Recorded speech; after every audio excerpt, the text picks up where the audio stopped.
Good morning everybody and welcome back to my channel. It's early morning here in the vegetable garden and I just wanted to come on and talk to you really quickly about celebrating your successes and learning from your failures. So this year, as you all know, I planted all of this Romanesco here behind me and some Brussels sprouts, and I sowed it all in the garden in late March.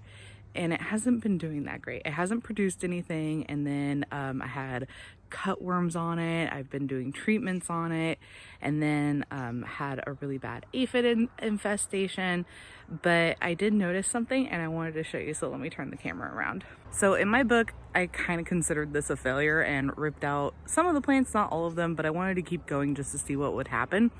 And now that it's late September, getting into October, and the nights are cooling down, it's actually starting to look a lot better. I didn't know it at the time, but broccoli and Brussels sprouts are a cruciferous vegetable and prefer colder climates. So they're a lot better for sowing in like around this time of year, putting in your seeds and letting them grow in through December. I garden in a zone 9B here in California.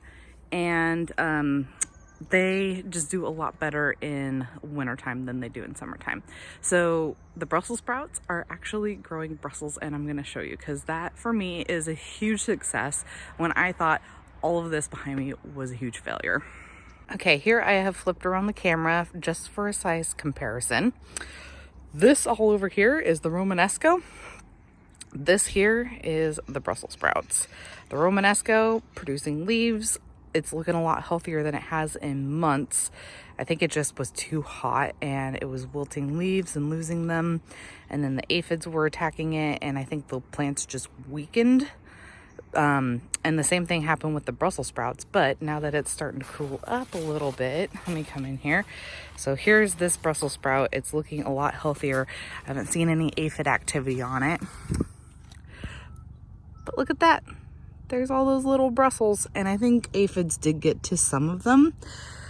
I'm hoping that the ones that are now starting to grow in between the leaves, like that one right there, are gonna bounce back and be edible. But you can see, like on the back of this leaf, like right here where my thumb is, aphids. So I'm gonna need to come in here and do another spray again.